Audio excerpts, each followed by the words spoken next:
ರಮಾ ಅಂತಂದರೆ ರಮಿಸುವಳು ಅಂತರ್ಥ. ರಮಣ ಅನ್ನೋ ಪದಕ್ಕೆ ಆನಂದಿಸುವುದು ಅಂತೊಂದರ್ಥ, ಕ್ರೀಡೆ ಅಂದರೆ ಆಟ ಆಡೋದು ಅಂತೊಂದರ್ಥ. ಯಾರು ಆಟ ಆಡ್ತಿದ್ದಾರೆ ಅಂತಂದರೆ, ಆಟ ಆಡೋದನ್ನ ನಾವು ಲೆಕ್ಕ ಹಾಕ್ಕೊಂಡ್ರೆ ಮಕ್ಕಳು ಅಂತ ಕರೀತೀವಿ. ಮಕ್ಕಳ ಆಟ ಆಡೋದಿಲ್ಲ ಅಂತ ಕೇಳ್ತೀವಿ ನಾವು.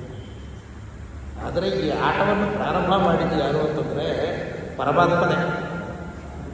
ಸೃಷ್ಟಿಯಲ್ಲಿ ಅತಿ ದೊಡ್ಡ ಆಟಗಾರ ಯಾರು ಅಂತಂದರೆ ಪರಮಾತ್ಮನೇ. ಎಲ್ಲ ಒಂದು ಪ್ರಶ್ನೆ ಕೇಳ್ತಾರೆ. ನೀವು ನಾಸ್ತಿಕರಿರಬಹುದು, ಆಸ್ತಿಕರಿರಬಹುದು, ಎಲ್ಲರೂ ಇರಬಹುದು. ಪ್ರಪಂಚ ಎಲ್ಲ ನಾನು ಅರಿತಿದ್ದೀನಿ ಅಂತನೋರು ಕೂಡ ಒಂದು ಪ್ರಶ್ನೆಗೆ ಉತ್ತರ ಹೇಳೋಕ್ಕಾಗಲ್ಲ. ವೇದಾಂತಗಳಿರ್ಬೋದು, ಅಥವಾ ದೊಡ್ಡ ದೊಡ್ಡ ಸೈಂಟಿಸ್ಟ್ಗಳನ್ನು ಅನಿಸ್ಕೋಬೋದು, ಅಥವಾ ತತ್ವಶಾಸ್ತ್ರವೇತ್ತರಿರ್ಬೋದು, ಪುರಾಣ ಪ್ರವಚನ ಮಾಡೋರಿರ್ಬೋದು. ಪ್ರಪಂಚದ ಎಲ್ಲ ರಹಸ್ಯಗಳು ನನಗೆ ಗೊತ್ತು ಅನ್ನೋರು ಕೂಡ ಹೇಳೋಕ್ಕಾಗದೇ ಇರುವಂತಾಗ ಇರುತ್ತಂದರೆ, ಇಷ್ಟಕ್ಕೂ ಇದೆಲ್ಲ ಯಾಕೆ ಪ್ರಾರಂಭ ಮಾಡಬೇಕಾಗಿತ್ತು? ಪರಬ್ರಹ್ಮರೊಬ್ಬನೇ, ಆನಂದಪೂರ್ಣ, ಎಲ್ಲ ತುಂಬ ಚೆನ್ನಾಗಿದೆ. ಆದರೆ ಈ ಪ್ರಪಂಚವನ್ನು ಯಾಕೆ ಸೃಷ್ಟಿ ಮಾಡಬೇಕಾಗಿತ್ತು? ಇಷ್ಟು ಜನನ ಯಾಕೆ ಸೃಷ್ಟಿ ಮಾಡಬೇಕಾಗಿತ್ತು? ಇವರ ಕಷ್ಟಗಳು, ಸುಖಗಳು, ಇದೆಲ್ಲ ಯಾತಕ್ಕೆ ಬೇಕಾಗಿತ್ತು? ನಮಗೆ ಇದೆಲ್ಲ ಬೇಕಿತ್ತ? ಎಲ್ಲ ಆನಂದವಾಗಿರ್ತಿದ್ವಲ್ಲ, ಇದೆಲ್ಲ ಯಾಕೆ ಬೇಕಾಗಿತ್ತು? ಒಂದಕ್ಕೊಂದು ಹುಟ್ಟಬೇಕು. ಹುಟ್ಟಿದಾಗ ಊಟ ಮಾಡದೇ ಇದ್ದರೆ ಹಸುವಾಗುತ್ತೆ. ಆ ಹಸುವು ನೀಗಿಸೋದಕ್ಕೆ ಆಹಾರ ತಗೋಬೇಕು, ಮತ್ತು ಜೀರ್ಣ ಮಾಡ್ಕೊಳ್ಳೋಕ್ಕೆ ಅದೊಂದು ವ್ಯವಸ್ಥೆ, ಆಹಾರವನ್ನು ಪಡೆಯೋದಕ್ಕೆ, ದುಡಿಯೋದಕ್ಕೆ ಒಂದು ವ್ಯವಸ್ಥೆ, ಮತ್ತು ಈ ಶರೀರವನ್ನು ಕಾಪಾಡಿಕೊಳ್ಳೋದಕ್ಕೆ, ಇದರ ಒಳಿತಿಗಾಗಿ ಸಂಗಡಿಗಿರಬೇಕು, ಸಂಗಾತಿ ಬೇಕು. ಈ ರೀತಿ ಒಬ್ಬರನ್ನೊಬ್ಬರನ್ನ ಬೆಳೆಸ್ಕೊಂಡು ದೊಡ್ಡ ದೊಡ್ಡ ಸಂಸಾರ ಮಾಡ್ಕೊಳ್ತಾ ಇದ್ದೀವಿ. ಈ ಸಂಸಾರವನ್ನು ಮಾಡ್ಕೊಳ್ಳೋಕ್ಕೆ ನಮಗೆ ಹೇಳ್ಕೊಟ್ಟಿದ್ದಾರೆ ದೇವರೇ. ರಾಮಕೃಷ್ಣಾದ್ಯವತಾರಗಳಲ್ಲಿ ನಾವು ದೇವರು ಯಾವ ರೀತಿ ದೊಡ್ಡ ಸಂಸಾರವನ್ನು ಬೆಳೆಸ್ತಿದ್ದಾರೆ ಅಂತ ಗೊತ್ತಾಗುತ್ತೆ. ಎಷ್ಟೋ ಸತಿ ಸಂಸಾರ ನಾಶ ಆಗಬೇಕು ಅಂತ ಹೇಳಿದಾಗ, ಸಂಸಾರ ಅನ್ನೋದು ಮನುಷ್ಯರ ಸಂಸಾರವ, ದೇವರ ಸಂಸಾರವ ಅಂತ ಅರ್ಥ ಆಗೋದಿಲ್ಲ. ಯಾಕಂದರೆ ನಮ್ಮದು ಚಿಕ್ಕ ಸಂಸಾರ ಸ್ವಾಮಿ, ಇರೋದೇ ಏನೋ ಒಂದು ಹೆಂಡತಿ, ಒಂದು ಗಂಡ, ಒಂದಿಬ್ಬರು ಮಕ್ಕಳು, ಅಥವಾ 4 ಜನ ಮಕ್ಕಳು, ಒಂದು ಮನೆ, ಇಷ್ಟೇ. ಈ ಥರದ ಸಾವಿರಾರು ಲಕ್ಷಾಂತರ ಕೋಟ್ಯಾಂತರ ಮನೆಗಳನ್ನು ಕಟ್ಟಿಕೊಂಡಿರುವಂಥದ್ದವರು ದೊಡ್ಡ ಸಂಸಾರಿ ಯಾರು ಅಂದರೆ ಭಗವಂತನೇ. ಈ ಭಗವಂತನ ಸಂಸಾರ ನಾಶವಾಗಬೇಕು ಅಂತಂದರೆ ಅರ್ಥ ಏನಂದರೆ ಪ್ರಪಂಚವೇ ಹಾಳಾಗಬೇಕು ಅಂತ ಅರ್ಥ. ಅದ ಅಭಿಪ್ರಾಯ. ಈ ರಮಾ ಅಂತ ಪದಕ್ಕೆ ಅರ್ಥ ಏನು ಅಂತಂದರೆ ರಮಿಸುವಳು ಅಂತ ಹೇಳಿದ್ವಿ, ಅಂದರೆ ಆಟ ಆಡ್ತಿದ್ದಾಳೆ ಅಂತ. ಪ್ರಪಂಚವನ್ನು ಸೃಷ್ಟಿ ಮಾಡೋದು ಒಂದು ಆಟ, ಸೃಷ್ಟಿ ಮಾಡಿರುವಂತಹ ಪ್ರಪಂಚದ ಜೊತೆ ಆಟ ಆಡೋದು ಎರಡನೇದು. ಅಂದರೆ ಗೇಮ್ ಕ್ರಿಯೇಷನ್, ಗೇಮ್ ಪ್ಲೇಯಿಂಗ್ ಎರಡೂ ಬೇರೆ ಬೇರೆ ವಿಚಾರಗಳು. ಕೈಯಲ್ಲೊಂದು 1000 ರೂಪಾಯಿ ಇದೆ, ನೀವೇ ಯೋಚನೆ ಮಾಡಿ. ಮೊದಲು ನಾವು ತಗೊಂಡೋಗಿ ಇದನ್ನು ಒಂದು ಅಂಗಡಿಗೆ ಕೊಟ್ಟು ಸಾಮಾನು ತಗೋತೀವಿ. ಅಂಗಡಿಯವನು ತನ್ನ ಮಕ್ಕಳ ಶಾಲೆಗೆ ಸೇರಿಸೋದಕ್ಕೋಸ್ಕರ ಶಾಲೆಯವರು ಕೊಡ್ತಾನೆ. ಶಾಲೆಯವರು ಮತ್ತು ಅವರ ಟೀಚರ್ಸ್ಗೆ, ಅವರ ಸಿಬ್ಬಂದಿ ವರ್ಗಕ್ಕೆ ಕೊಡ್ತಾರೆ. ಮತ್ತು ಅವರು ತೊಗೊಂಡೋಗಿ ತರಕಾರಿ ಕೊಡ್ತಾರೆ. ಆ ತರಕಾರಿಯನ್ನು ಮತ್ತೆ ಇದನ್ನು ತೊಗೊಂಡೋಗಿ ಮತ್ತೆ ಬೆಳೆಯೋದಕ್ಕೆ ರೈತರಿಗೆ ಕೊಡ್ತಾನೆ. ರೈತ ಮತ್ತೆ ಇದನ್ನೇ ದುಡ್ಡನ್ನು ತೊಗೊಂಡೋಗಿ ಮತ್ತೆ ಭೂಮಿಗೆ ಸುರಿತಾನೆ. ಯಾವುದೋ ಔಷಧಿ ಅಂತ, ಕಳ ಅಂತ, ಅಥವಾ ಸಸಿ ಅಂತ ಬೆಳಿತಾನೆ. ಆ ಸಸಿ ತೊಗೊಂಡವ್ರು ಮತ್ತೆ ಏನು ಮಾಡ್ತಾನೆ? ಮತ್ತೆ ಇದನ್ನು ಆಹಾರ ತಗೊಳ್ಳೋದಕ್ಕೆ ಬರ್ತಾನೆ. ಈ ರೀತಿ ಒಂದೇ 1000 ರೂಪಾಯಿ ಬೆಳಗ್ಗೆಯಿಂದ ಸಂಜೆಯವರೆಗೂ ಕೂಡ ಇಷ್ಟು ಜನರಿಗೆ ಆಟ ಆಡ್ತಾ ಇದೆ. ಹೌದಾನೆ? ಈ ರೀತಿ ನಾವು ಅಂದ್ಕೊಳ್ತೀವಿ, ದುಡ್ಡಿದ್ದು ನಾವೆಲ್ಲ ಪೂರ್ತಿ ಇದರ ಜೊತೆ ಆಟ ಆಡ್ತಾ ಇದ್ದೀವಿ. ಅಲ್ಲ, ಆ ದುಡ್ಡೇ ನಮ್ಮ ಜೊತೆ ಆಟ ಆಡ್ತಾ ಇದೆ. ಇದೇ ದುಡ್ಡು ನಿನ್ನ ಕೈಲಿದ್ದರೆ ನೀನು ಎಷ್ಟು ಸಂತೋಷವಾಗಿರ್ತೀಯ, ಈ ದುಡ್ಡನ್ನು ಕಳೆದುಕೊಂಡ್ರೆ ನೀವು ಎಷ್ಟು ಸಂತೋಷವಾಗಿರ್ತೀಯ, ಎಷ್ಟು ದುಃಖ ಪಡ್ತೀಯ ಅನ್ನುವಂತಹ ಒಂದು ಆಟ ಇದೆಯಲ್ಲ, ಇದೇ ರಮು ಕ್ರೀಡಾಗ ಅನ್ನೋದು ಭಾರತದಲ್ಲಿ ಗೊತ್ತಾಗುತ್ತೆ.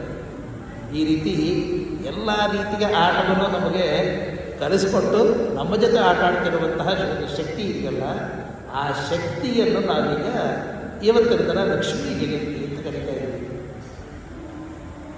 ಲಕ್ಷ್ಮಿ ಅನ್ನೋ ಪದ ಹೇಗೆ ಬಂದಿದೆ ಅಂತ ವ್ಯಾಕರಣದಲ್ಲಿ ಹೇಳಬೇಕಾದ್ರೆ, ಲಕ್ಷೇರ್ ಮುಖ್ಚ ಅಂತ ಒಂದು ಸೂತ್ರ ಇದೆ ವ್ಯಾಕರಣದಲ್ಲಿ.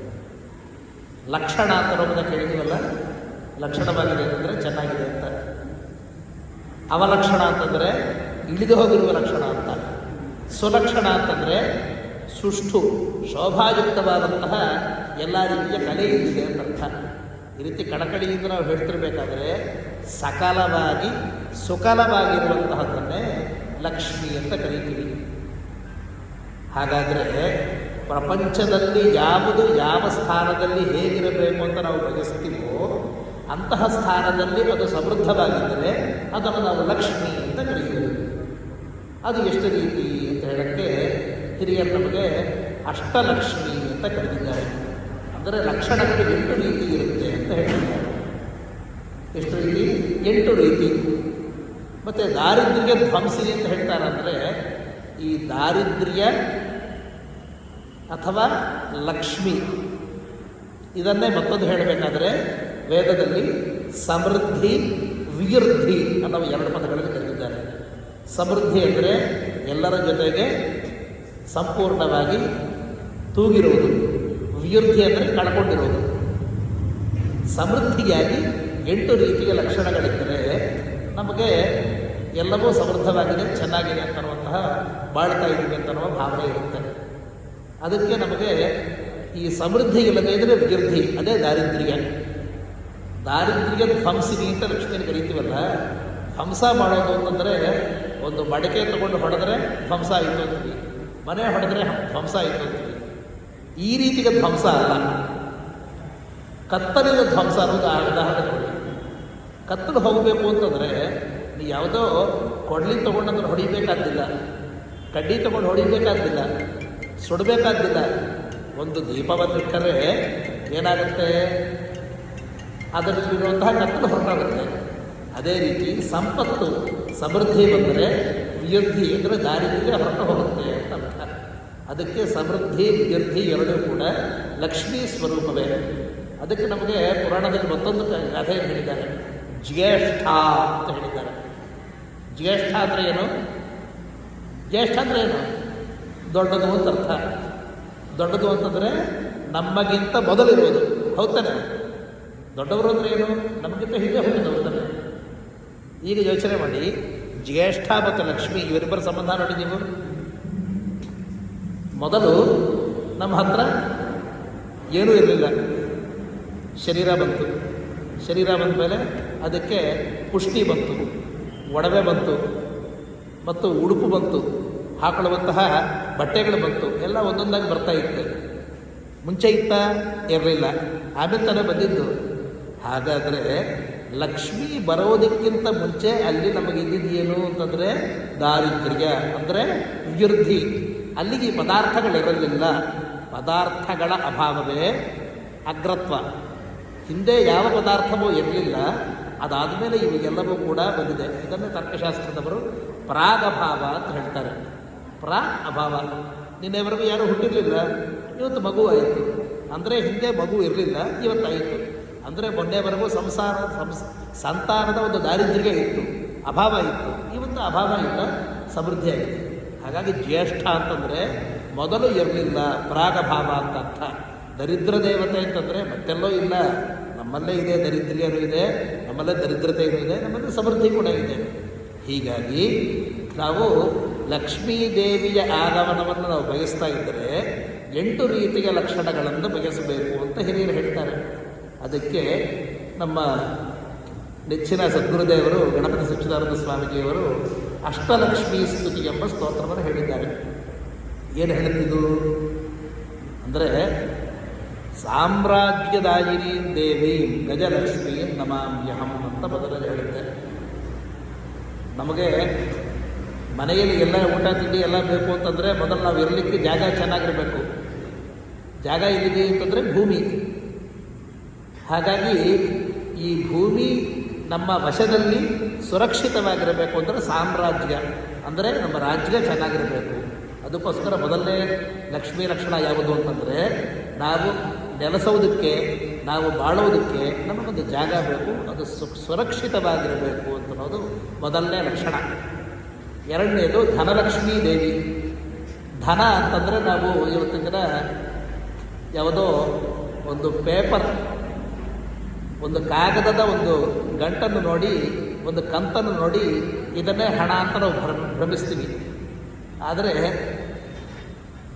ಇತ್ತೀಚೆಗೆ ಸರ್ಕಾರ ಇದು ಈ ಪೇಪರ್ ಕಂತಿನಲ್ಲಿ ಈ ಕಾಗದದಲ್ಲಿ ಯಾವುದೇ ಬೆಲೆ ಇಲ್ಲ ಅಂತ ಒಂದು ಘೋಷಣೆ ಮಾಡಿತು.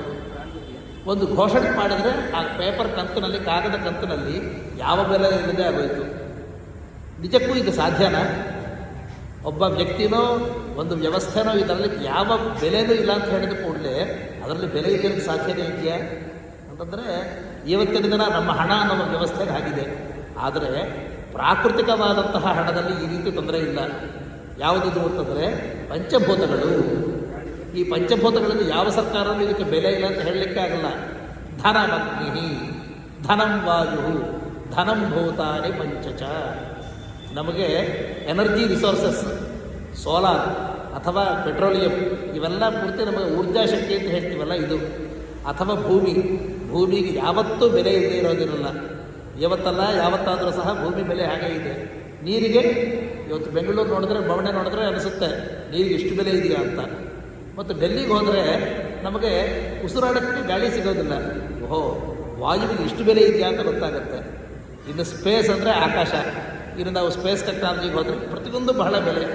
ಹಾಗಾಗಿ ಯಾವಾಗಲೂ ಕೂಡ ತನ್ನ ಬೆಲೆಗೆನ್ನು ಕಳಕೊಳ್ಳದೇ ಇರುವಂತಹ ಧನ ಯಾವುದು, ಅದು ಧನಲಕ್ಷ್ಮೀ ದೇವಿ ಅಂತ ಅರ್ಥ. ಅಷ್ಟೇ ಹೊರತು ನಿಮ್ಮ ಹತ್ರ ಇರುವಂತಹ ಪೇಪರ್ ಕಂತಲ್ಲ, ಕಾಗದದ ಕಂತುಗಳನ್ನು ನೋಡಿ ಅದನ್ನು ಧನಲಕ್ಷ್ಮಿ ಅಂತ ಯಾರು ಭ್ರಮಿಸಬೇಡಿ. ಹಾಗಾಗಿ ನಮ್ಮ ಜೊತೆ ಆಟ ಆಡ್ತಿರುವಂತಹ, ನಮ್ಮನ್ನು ಆಟ ಆಡಿಸ್ತಿರುವಂತಹ ಶಕ್ತಿ ಧನಲಕ್ಷ್ಮಿ ರೂಪದಲ್ಲಿದ್ದಾಳೆ ಅನ್ನೋದು ಎರಡನೇದು. ಮೂರನೇದು ಬಂದರೆ ಅದು ಧಾನ್ಯಲಕ್ಷ್ಮಿ.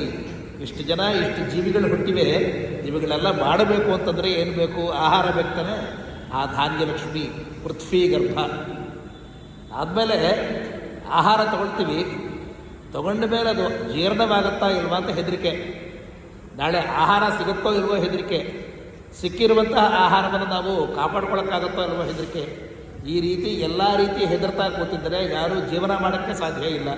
ಹಾಗಾಗಿ ಎಲ್ಲರೂ ಜೀವನ ಮಾಡೋಕ್ಕೆ ಯೋಗ್ಯವಾಗಿರಬೇಕಾದಂತಹ ಮೊದಲನೇ ಲಕ್ಷಣ ಯಾವುದು ಅಂದರೆ ಧೈರ್ಯ. ಧೈರ್ಯ ಅಂತಂದರೆ ಏನು? ನಮಗಿಂತ ಒಬ್ಬರು ಮುಂದಕ್ಕೆ ಹೋಗಿದ್ದಾರೆ ಅಂತಂದರೆ ಅದನ್ನು ನಾವು ಅಭಿನಂದನೆ ಮಾಡುವಂತಹ ಶಕ್ತಿ ಬೇಕು. ಅಷ್ಟೇ ಹೊರತು ಮಾತ್ಸರ್ಯ ಬೇಡ. ಹಿರಿಯರು ಹೇಳ್ತಾರೆ ಗುಣಕ್ಕೆ ಮಾತ್ಸರ್ಯ ಬೇಡ ಅಂತ. ಒಬ್ಬರು ಚೆನ್ನಾಗಿದ್ದಾರೆ ಅಂತ ಸಂತೋಷ, ಒಪ್ಕೊಳ್ಳಿ, ಸಂತೋಷವಾಗಿದ್ದಾರೆ ಅಂತ. ಅದೇನು ಮಹಾ ಅಂತ, ಅದಕ್ಕೆ ತುಂಬ ದೊಡ್ಡವರಿದ್ದಾರೆ ಅಂತ ಆ ರೀತಿ ಸಣ್ಣ ಮಾತು ಆಡಬಾರ್ದು. ನ ಮಾತ್ಸರ್ಯಂ ನ ಚ ಕ್ರೋಧ. ಈ ರೀತಿ ಭೇದವಾದಂತಹ ಭೇದ ದೃಷ್ಟಿ ಇಲ್ಲದೆ ಇರೋದೇ ಧೈರ್ಯ ಅಂತ ಹೇಳ್ತಾರೆ. ಯಾರಿಗೆ ಸಿಗುತ್ತೆ ಅಂದರೆ ಯದ್ಭಕ್ತಾನಾಂ ವಿನೀತಾನಾಂ.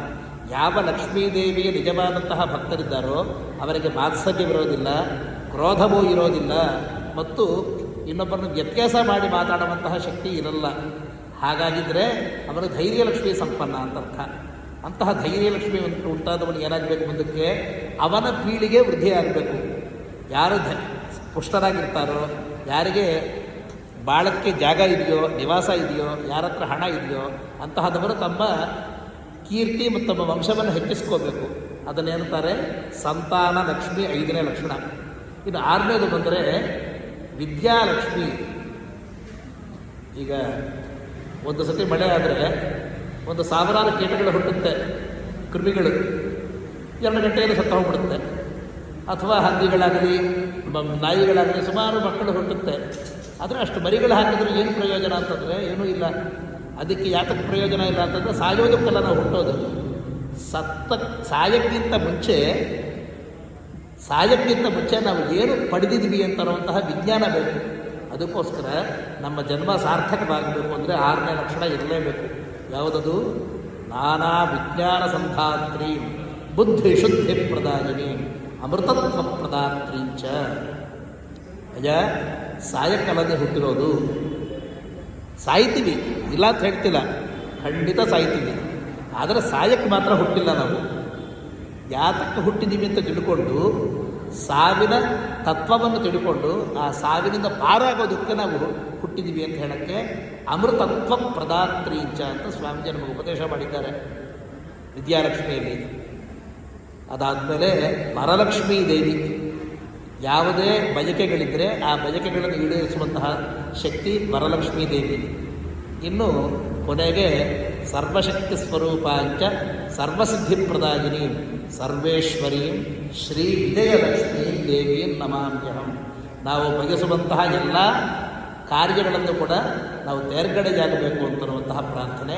8ನೆಯ ವಿಜಯಲಕ್ಷ್ಮೀ ದೇವಿ ವರವನ್ನು ನೀಡಿದ ಕೂಡಲೇ ಆ ವರಕ್ಕೆ